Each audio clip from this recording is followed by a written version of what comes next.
Welcome to the Daily Vibecasting.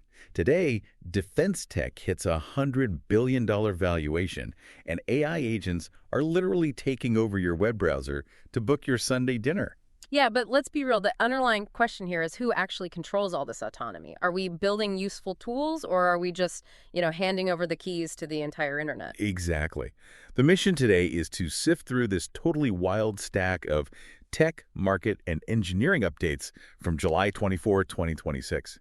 We are looking at a reality where rockets are being dumped into the ocean for science, and there's this massive, truly massive philosophical war raging over whether you should trust open source code from global adversaries. Right, and the through line for all of this, the thing connecting these totally different events, is this massive shift in autonomy. We're moving away from digital tools that need our constant supervision, right, towards systems that just operate on our behalf. And the stakes financially and securely are just staggering. Staggering is the word. So let's get right into the brains driving this autonomy. Because we are crossing a huge threshold right now.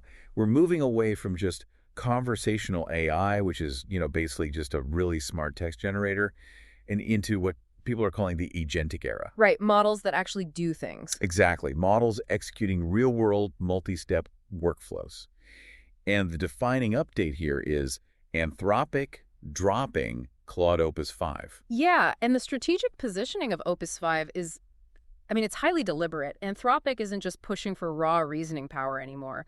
They are aggressively targeting enterprise adoption. They want rock-solid reliability. Which totally makes sense when you look at the pricing. They priced it at half the cost of their high-end Fable 5 model. Right, half the It's essentially being pushed as this new daily driver for complex stuff, and they've already made it the default on Claude Max. I was actually reading this community poll from Theo, the developer and commentator. Oh, yeah, I saw that. Yeah, and the reaction from software engineers is just this wild mix of genuine excitement and total overwhelm. Like they are struggling to even map out its long horizon capabilities. Well, and the real superpower of Opus 5 isn't even the long horizon stuff. If you dig into what Anthropic engineer Boris Cherny posted, it's buried in their technical system card. It is their least prompt injectable model ever. Okay, break that down for us, because that sounds super technical, but I know it's a huge deal. It is a massive deal. So you have to look at the Gray Swan IPI benchmark. It's basically a stress test, right? It measures how easily an AI can be tricked by a malicious user into breaking its own security rules. Right. Opus 5 is scoring a remarkably low 0.2 to 0.5% success rate for attackers. That completely blows Grok 4.5 or the current GPT models out of the water. Okay, so for anyone trying to visualize this, early AI models were they were incredibly gullible, right? It was like a bank teller guarding a vault, and a robber walks up with a sticky note that says, "Please give me the money. I am the new bank inspector." And the teller they just hand over the keys. Exactly. Opus 5 is the bank teller finally learning to ignore the sticky note, no matter how politely or cleverly it's written. Right. And that is the baseline security you need for an AI to actually be useful. Because we are transitioning from conversational AI to what's being called action-oriented AI topologies. Action-oriented, meaning it's actually doing stuff for you. Yeah, a conversational AI just needs to give you a safe text answer. An action-oriented AI is actively navigating your digital life. It's filling out forms, transferring data, pushing buttons. It has to be basically bulletproof against linguistic manipulation because it's pulling the actual levers. And we are seeing those levers getting pulled in real time right now. Yeah. OpenAI just updated their ChatGPT work agent, and it can literally take over a cloud browser on your behalf. Yeah, the demo for this was wild. It's crazy, right? It logs into sites that require authentication. There's this demo of it hitting a login barrier on Resy, the restaurant app. The human logs in once, the session persists, and the agent just takes off. It scans for Sunday dinner availability in San Francisco, filters by your preferences, and just books the table. Zero hand-holding. And it's not just booking dinners, right? The capabilities are expanding into super technical domains, too. Like Grok Build just integrated that Exa plugin. Oh, right, the web search thing. Yeah, so now you have agents performing specialized iterative web searches. Developers were using it to dig up super complex information on space-based AI compute projects. And it's not just spitting back a list of blue links. It's actively gathering the data, synthesizing it, realizing what context is missing, and then running follow-up searches on its own. Which fundamentally changes how developers are even building software. I saw Peter Steinberger, who's a huge voice in the dev community. He posted this amazing breakdown of this shift toward graph engineering. Graph engineering is fascinating. Right. Like, in the past, a human had to type out thousands of lines of really rigid logic.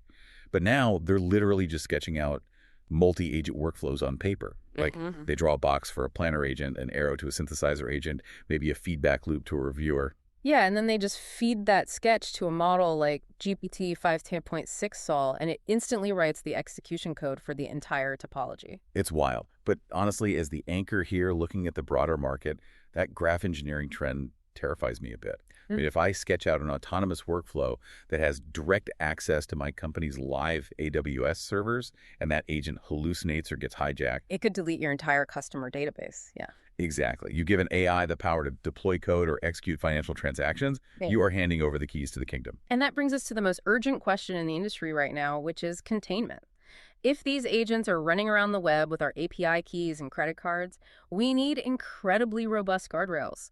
Who loses money when this goes wrong? Everyone. Right. And I'm looking at this announcement from Nous Research that attempts to solve exactly this, and I want to make sure I'm getting the mechanics right. Their engineer, Technium, just dropped something called Iron Proxy for the Hermes agent. Yeah, Iron Proxy is super clever. It's described as a credential firewall for Docker sandboxes. So, from my understanding, when an AI works on a complex task, it operates inside a safe virtual sandbox, like a Docker container, right? Right. That prevents it from messing up the underlying computer system. Right. But to actually do a task, like update a database, it needs an API key, which is basically a digital master password. And historically, you had to put that real live API key directly into the sandbox with the agent. And if the agent gets hijacked by a prompt injection attack while it's in there, the attacker just steals the real key and wreaks havoc. Exactly. But Iron Proxy revolutionizes that. So is it essentially like giving a personal assistant a temporary corporate credit card that only works at one specific coffee shop on Tuesday mornings instead of just handing them the master key to the vault? It's actually even more secure than that. Inside the sandbox, the agent only has these stand-in proxy tokens, totally fake keys. The real keys stay outside, hidden behind a strict network firewall. Oh, wow. Okay. So when the agent tries to connect to the outside world, the local proxy intercepts it. It checks if the destination and the action are pre-approved. And only then does it swap the fake token for the real key right at the network boundary. So if an attacker compromises the sandbox and steals the proxy tokens, they're holding completely useless text. It has zero value anywhere else on the internet. that is a brilliantly elegant technical firewall. Yeah. But we're also seeing this massive need for social firewalls. Like Nikita Beer over at X just announced they purged 42,000 accounts for using AI chatbots to automate replies. Yeah. And this is where the second order effects come in. X's core mission is to provide an authentic pulse on humanity. If you have AI programmatically engaging with real users with no human in the loop, it fundamentally corrupts the data they are trying to gather. It's wild. We are literally scrambling to build infrastructure to contain these things. Iron Proxy keeps them from stealing our data, and X's identity walls keep them from stealing our attention. But containment is only half the battle, right? The other half is capitalization. Building these models requires an incomprehensible amount of hardware and energy. The financial stakes are astronomical. The numbers are actually hard to process. Alphabet just dropped $5 billion on compute in a single quarter. And of course, the market freaks out over that kind of spend, but Austin Allred made a really good point defending it. Yeah, pointing out Alphabet's $126 billion cash reserve. Even Elon Musk chimed in, saying it's a highly calculated recoverable bet. Well, yeah, because compute infrastructure has tangible value. It's not just software code that goes obsolete in a month. If Alphabet's AI model falls behind, they still own data centers packed with GPUs. They can lease that compute out. They are essentially constructing proprietary physical fortresses of intelligence. Speaking of physical fortresses, we have to talk about the defense sector because this is the craziest financial news of the day. And Durrell Palmer Luckey's defense tech firm is reportedly negotiating a massive funding round at a $100 billion valuation. Which is triple what it was a year ago. Triple. Driven by $2.2 billion in revenue.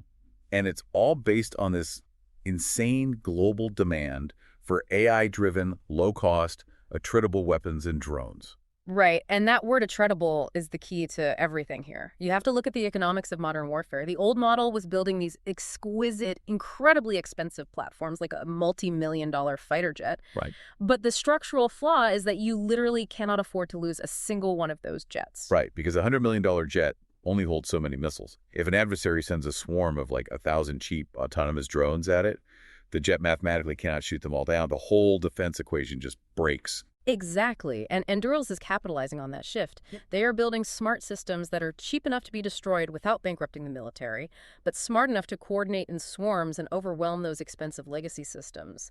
That $100 billion valuation is the market realizing that the future of defense is algorithmic. But if algorithms are deciding the future of defense and enterprise, the most important philosophical debate right now is who actually controls those algorithms. Yeah. You have these centralized giants like Alphabet and Anduril building closed systems. But there is a fierce counter-movement demanding radical transparency. Yeah, the open weight movement. Ex-OpenAI CTO Mira Murati came out strongly agreeing with NVIDIA's Jensen Huang about the absolute necessity of open weight models. And we should clarify the difference for the listener, because open source and open weight aren't exactly the same thing. Open source usually means the readable human code. But with AI, the real value is the weights, right? The billions of tuned parameters from the training run. Releasing the weights means handing over the actual functional brain of the AI for anyone to download. Right, and Murati and Huang are arguing that the knowledge required to make AI useful, like clinical data for cancer or fluid dynamics, it's distributed all over the globe. Yeah. You can't hoard the capability in a corporate fortress and expect to solve the world's problems. You have to diffuse it to independent researchers. And then Naval took this transparency debate to its absolute logical extreme. He posted this highly pragmatic take on open source, basically saying the identity of the creator is totally irrelevant. And look, just to be completely clear, you listening, we are absolutely not endorsing any of the groups Naval mentions here.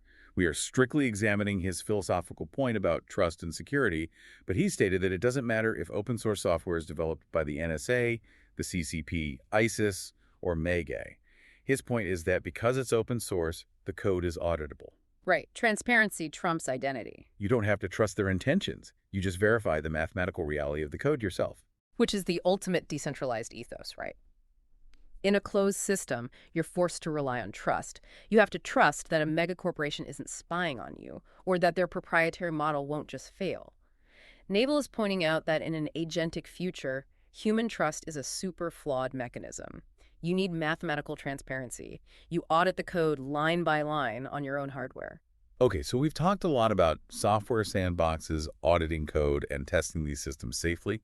But there is one company doing iterative development in the most physical, explosive sandbox you can imagine. SpaceX just announced details for Starship Flight 13. Oh, this is such a good pivot. Right. They have a 90-minute launch window, and their flight plan involves intentional oceanic disposal. Yeah, they're targeting the Super Heavy booster for the Gulf of Mexico and the Starship itself for the Indian Ocean. Which at first glance seems totally counterintuitive. Like, why deliberately dump the most advanced rocket hardware in the world into the ocean? Especially when they've already proven they can catch it with a launch tower. Because it perfectly aligns with the software engineering principles we were just talking about. The ocean splashdowns act as isolated, low-risk testing grounds. SpaceX is literally treating the Indian Ocean the exact same way Nous Research treats a Docker container. Yes. It's this massive, completely isolated sandbox where you can push a complex system to its breaking point without destroying your core infrastructure. Exactly. By targeting the ocean, they safely gather crucial telemetry on re-entry dynamics, plasma interference, heat shield performance, all under extreme loads. They can intentionally stress test the vehicle until it literally burns up without risking their multi-billion-dollar catch tower on land. Or creating hazardous debris fields for commercial ships. It's the philosophy of learning through controlled failure. Yeah, whether you're an AI developer testing a prompt injection firewall or a rocket scientist testing a plasma heat shield, it's the exact same ethos. You push the system until it breaks in a safe environment. It's this beautiful accelerating symmetry between aerospace and software. So we covered a lot of ground today on this massive technological transition. We looked at Claude Opus 5 learning to resist prompt injections, ChatGPT seamlessly taking over a browser to book dinner, the trillion-dollar economics of attritable drone swarms, the open-way culture wars, and SpaceX treating the ocean like a crash test site. The pace of iteration is just wild right now. It really is. So I want to leave you listening with one final thought, and then I want to hear your prediction for tomorrow. We have spent years agonizing about AI taking our jobs, writing our code, drafting our emails. But look at the reality of today's updates. AI agents are navigating our restaurant apps. X is aggressively banning bots just to protect human engagement. Right. Maybe the real twist isn't AI taking our jobs. What if the real future is AI replacing us as the primary consumers of the internet? Like, by 2030, is the web just going to be a vast network of agents talking to other agents, scraping data in booking tables while we just sit back and watch? I mean, honestly, my prediction for tomorrow, based on exactly that, is that we are going to see another major platform follow X's lead. I think we'll see a massive coordinated bot purge announced by someone else before the week is out because the infrastructure just cannot handle millions of agents pinging each other all day. We'll definitely be watching for that. That wraps it up for us today. Thanks for joining the deep dive, and we'll catch you next time on the Daily Videcasting.